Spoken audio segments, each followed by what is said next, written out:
Alhamdulillahirabbil alamin wassalatu wassalamu ala sayyidina Muhammadin wa ala alihi wa sahbihi ajmain, amma ba'du. Sebelum pengajian, Bapak minta Al-Fatihahnya untuk pengersa Bapak Sulaiman Ishak bin Haji Muhammad Buhta. Tadi tabuh 5 meninggal. Beliau itu adalah kakak paling besar Bapak yang ada di Sumedang. Mudah-mudahan terima iman Islamnya, diampuni dosanya. Kakeknya Irsad. Al-Fatihah.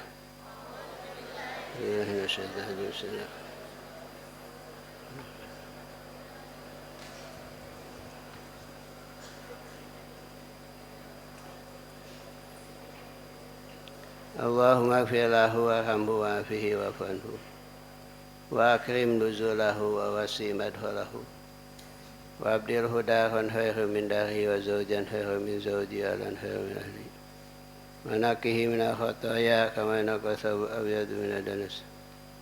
Allahumma aksilhu bima'i wa thaja bi rahmatika marhamin. Al-Fatihah.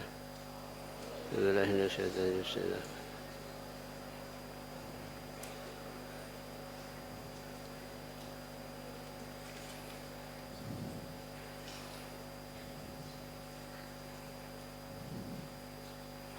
Halaman 84.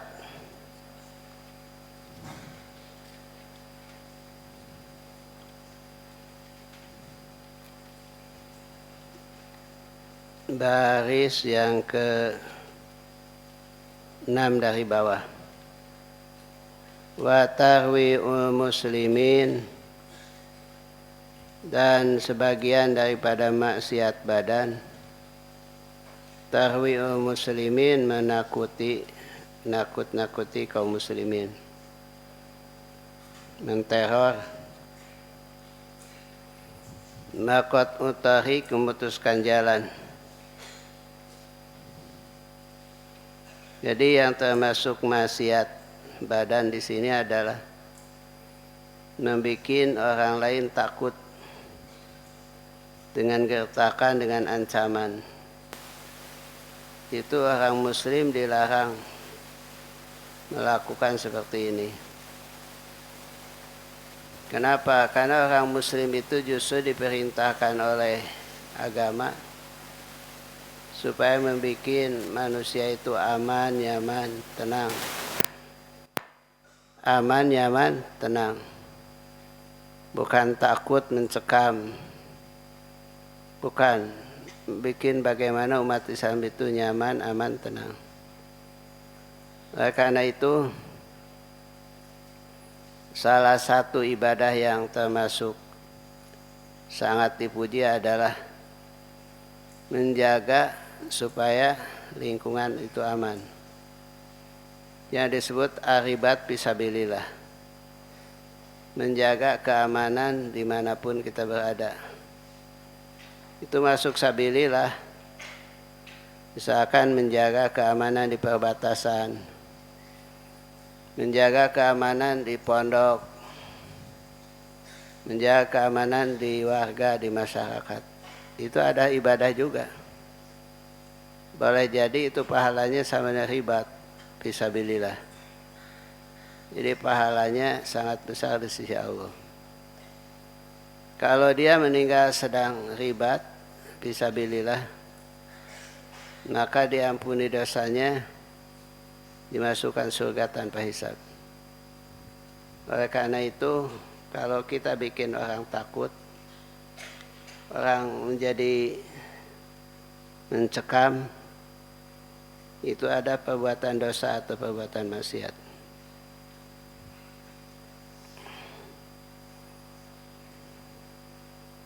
Tidak akan bisa terwujud masyarakat aman, tidak akan terwujud masyarakat tenang, tidak akan terwujud masyarakat itu damai, kecuali masyarakat itu iman dan takwa pada Allah. iman kepada Allah. Walau anna ahlal qura amanu wattaqaw lafatahna alaihim barakatim minas samai wal ardh walakin kadzabu fakhadnahum bima kanu yaksibun. Kata Allah itu, kalaulah penduduk desa, penduduk kampung, penduduk sebuah negara semuanya iman dan takwa kepada Allah, maka Allah akan turunkan keberkahan langit dan bumi. Tetapi kenyataannya manusia itu berbuat dolim, maka Allah turunkan siksa bagi mereka. Dan tidak ada yang merasa aman dari azab kecuali mereka akan rugi hidupnya. Kita harus merasa takut kalau malam datang azab ketika tidur, kalau di waktu siang datang azab ketika main. Itu harus diantisipasi oleh kita. Tidak boleh kita merasa tenang. Boleh jadi di waktu siang, boleh jadi di waktu malam. Turun yang tidak diinginkan oleh kita. Maka jagalah lingkungan kita, jagalah lembur kita, jagalah masyarakat kita.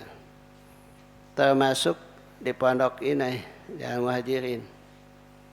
Jaga supaya lingkungan aman. Jangan bikin kegaduhan. Jangan bikin rasa takut, khawatir, mencekam. Karena yang demikian itu bukan muslim. Apalagi Nabi mengatakan al-muslimu man salima muslimuna min lisanihi wa ya.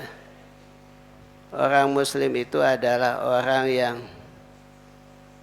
tangan dan mulutnya tidak membuat gaduh orang lain. Mereka aman, nyaman, bahagia, tidak diganggu oleh tangan kita dan tidak diganggu oleh mulut kita.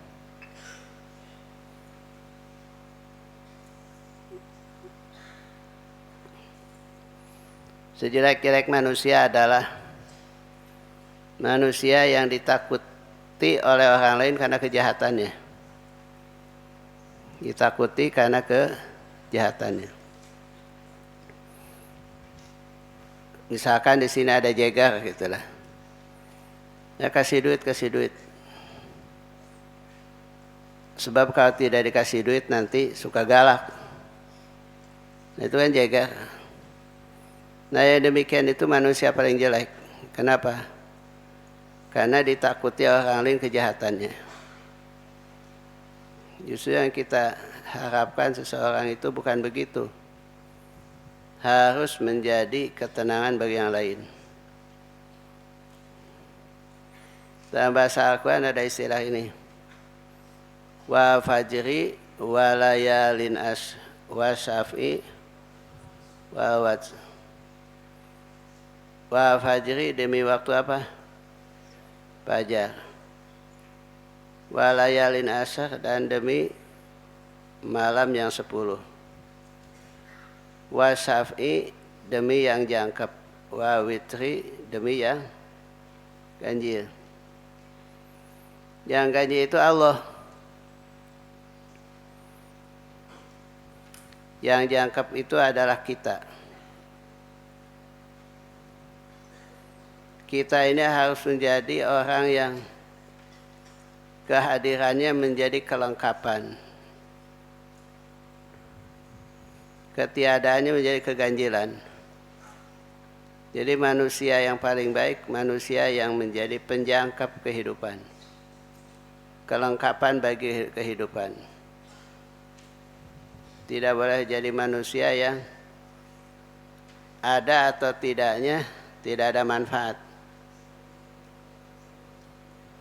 Apalagi kalau kita keberadaannya menjadi gangguan dan kegaduhan bagi yang lain. Yang paling baik manusia itu ada ulama sana. Ulama itu ibaratkan bintang yang diturunkan dari langit. Ketika ada bintang, orang lain membutuhkan cahayanya, merasakan manfaatnya itu cahaya bintang.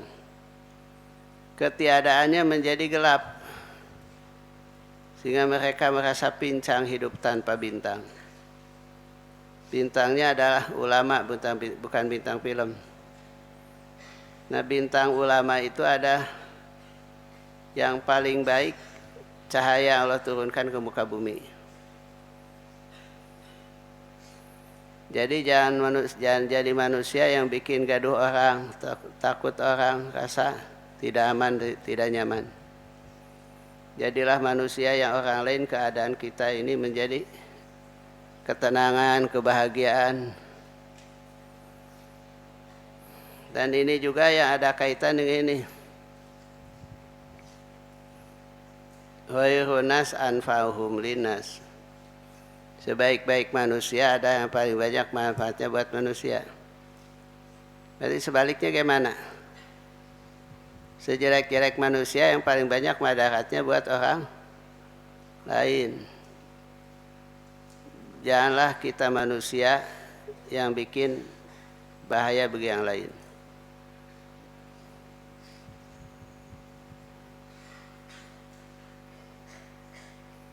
Telepon misalkan, hati-hati kamu keluar saya tembak. Itu tahwi namanya, menakut-takuti. Keluarkan duit, tidak mau mengeluarkan duit, dibunuh kamu. Itu kan begitu. Hati-hati, kamu koret, saya gaet gitu. Kamu koret, saya gaet. Nah, bahasa-bahasa itu kan ancaman.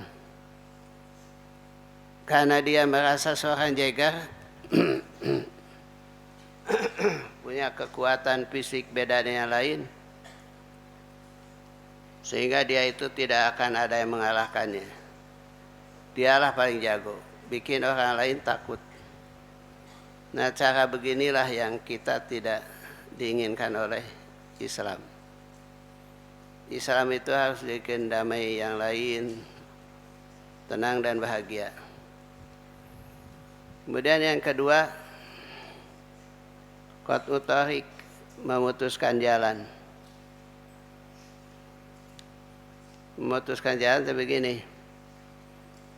Paling ringan diantara yang dimaksud qat'ut thariq, ngaganggu batur, mengganggu orang.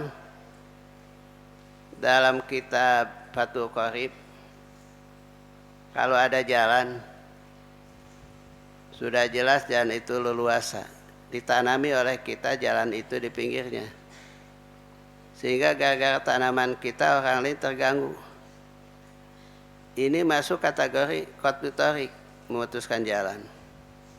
Kenapa? Karena orang lain terganggu kalau lewat jalan itu. Kemudian kalau kita bikin rumah, jangan sampai pas rumah itu di batas jalan. Begitu kita keluar dari rumah langsung jalan. Pintu dibuka menghalangi jalan. Itu mengganggu orang lain. Siapa yang bikin pintu jalan leluasa, maka Allah akan bikinkan pintu surga yang leluasa. Kalau bikin dia sempit, nanti disempitkan juga nanti di akhirat. Termasuk juga qat'ut thariq ada menakut-nakuti, dibalak di jalan. Kalau kita lewat di situ, orang lain takut, karena akan dibalak, didenda, minta duit, diancam. Itu adilan ceklah antara tahwil muslimin dengan qat'ut thariq.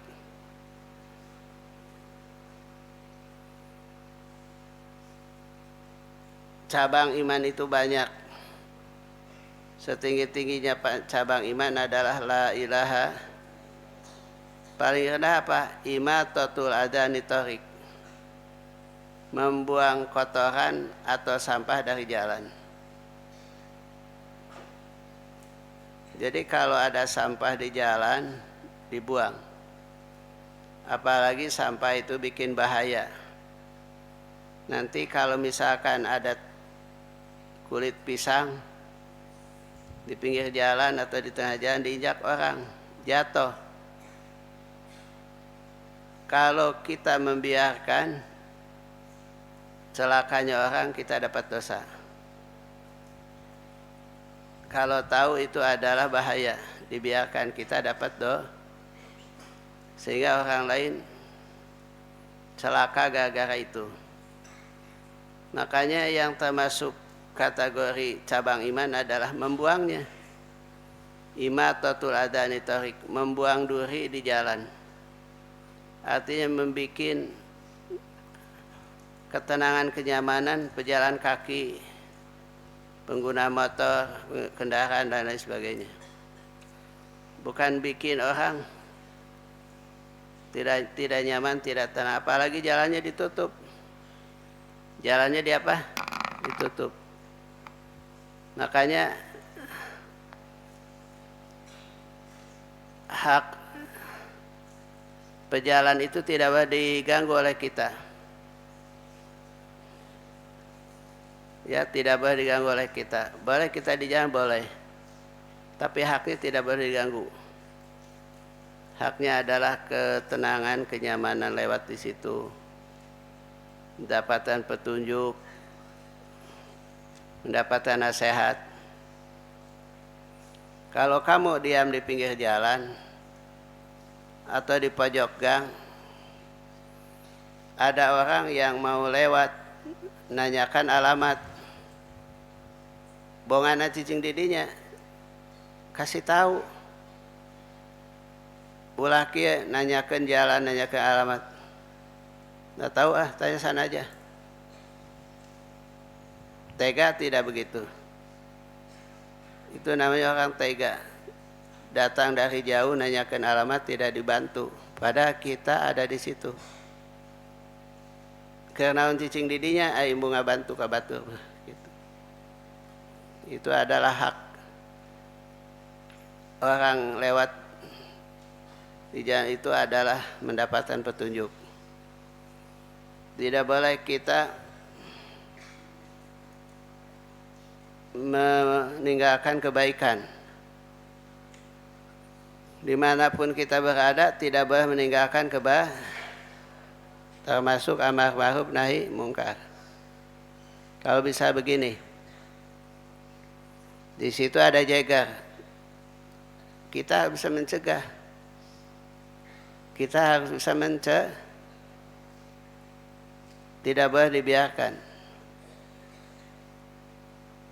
Kalau kita ingin mendapatkan pahala, diam di pinggir jalan tuh membantu orang lain supaya aman. Bisa ayah jegar, bisa ayah bangsat, kita bantu untuk tidak melakukan seenaknya, tidak aksi dalam kejahatan. Itu namanya nahi mungkar.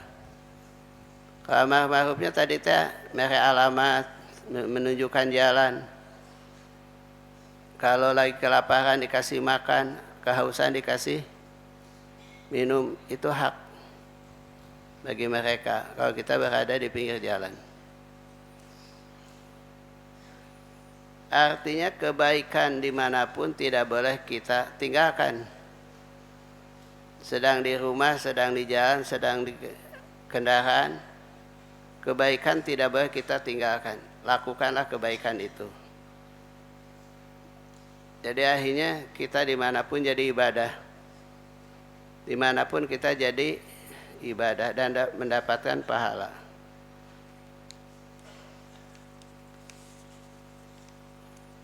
Kata pengarang kitab ini begini. Wa yuhaddu bihasbi jinayatihi, orang yang melakukan kejahatan di jalan atau melakukan kezaliman harus dihadi hukum. bihasbi jinayati, sesuai dengan kejahatannya. Apakah diusir bitanzir? Diusir, dijauhkan. Au biqatiyadin, atau dipotong tangannya, warijilin, kakinya, min hilapin, disungsang. Tangan kanan, kaki kiri. Tangan kiri, kaki itu namanya disungsang. Atau yuktalu, dibunuh. Au yuktalu wasalabin, atau dibunuh dan disalib. Ini hukuman teori, karena kenyataannya kita gak bisa memberikan hukuman, karena sudah ada undang-undangnya. Tinggal lapor ke polisi. Misalkan kita sedang enak-enak tidur, datang telepon, ngancam, tulis nomor telepon, laporkan polisi. Itu ada pidananya. Kalau di sini kan boleh dihukum oleh kita. Kalau sudah berlaku hukumah, tidak boleh. Istilah Sunda nama temenang menghakimi sendiri. Tidak boleh menghakimi sendiri. Ada hakim yang ditugasi untuk memutuskan perkara. Ada polisi yang untuk menyidik. Ada jaksa yang akan menuntut. Hakim yang akan memutuskan. Sudah ada. Tinggal lapor saja. Misalkan kalau kita tidak nyaman, malam-malam kita lagi tidur enak, dia mengganggu sampai kita tidak bisa tidur, itu ada pidananya, ada hukumannya. Tidak boleh kita main hakim sendiri. Laporkan polisi, gitulah. Kalau kita taat hukum begitu. Tidak boleh menghukumi sendiri. Walaupun di sini ada kata-kata, itu mah adalah untuk ilmu saja. Untuk ilmu saja, dipotong tangannya, kemudian dipotong kakinya, dan itu kan tidak bisa dilaksanakan.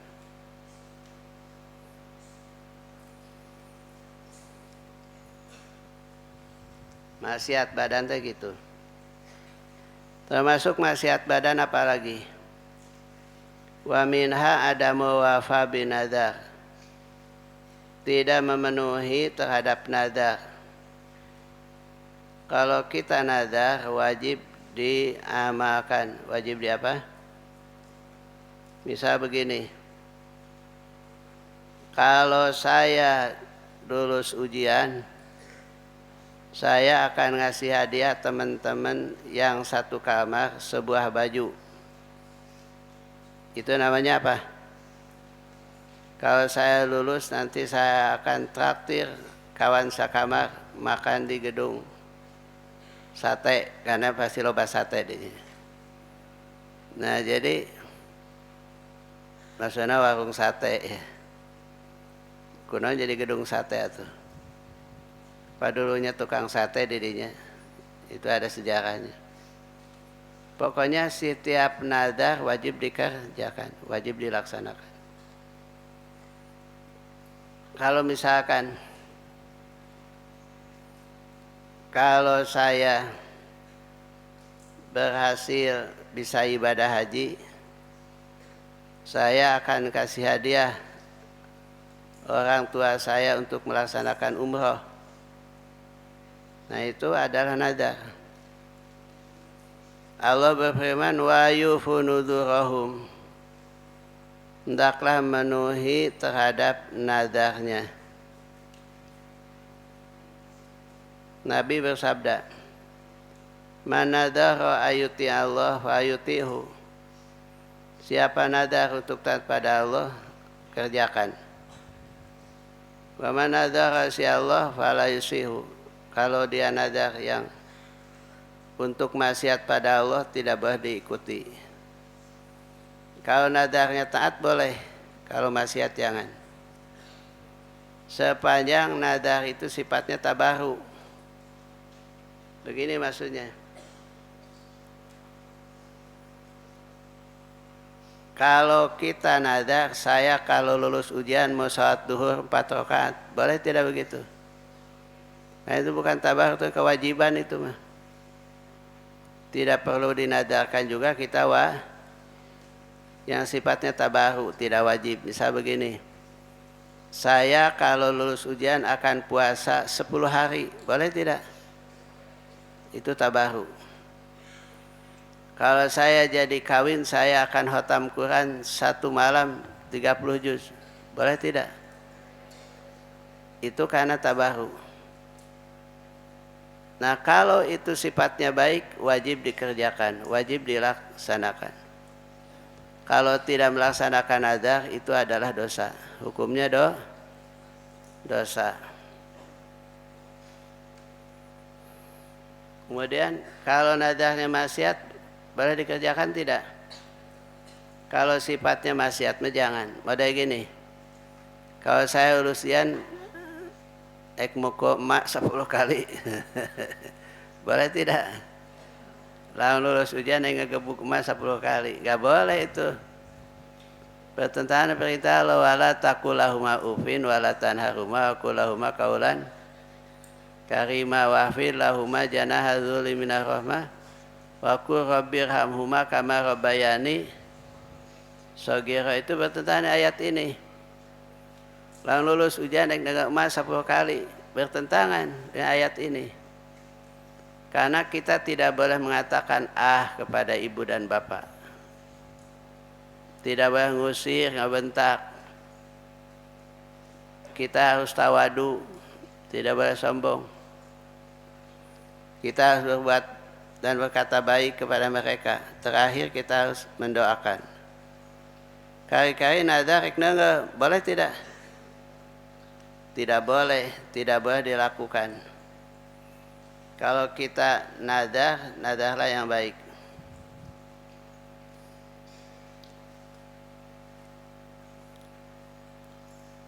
Nadar itu ada 2 macam. Ada nadar yang sifatnya udah pasti, ada nadar yang tidak pasti. Bisa begini, kalau saya lulus ujian, saya akan sedekah kepada fakir miskin 10 orang. Berapa-berapanya dipastikan tidak? Nah itu tidak pasti. Pada waktunya boleh kita memberi berapa saja. Tapi kalau kita sudah bernadar begini, andai kata saya lulus ujian, saya akan menyembelih kambing, tidak berganti oleh ayam, ya. Kecuali kalau nadar itu sifatnya maksiat, maka yang sifatnya maksiat tidak boleh dilaksanakan.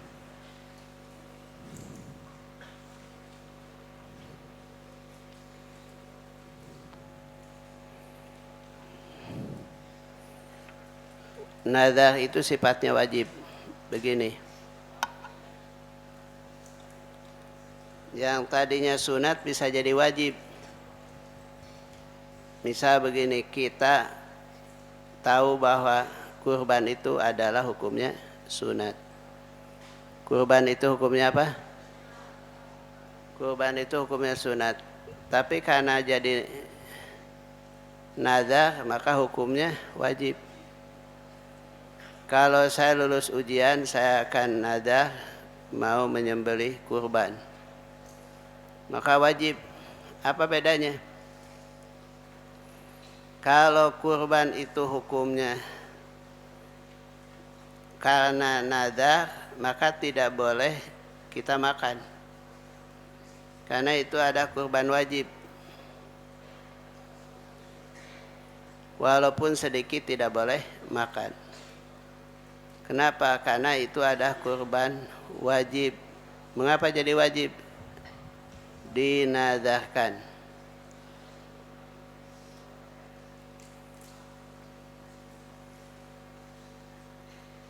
Umroh sunat, kalau dinadarkan jadi wajib. Tawaf sunat, kalau dinadarkan jadi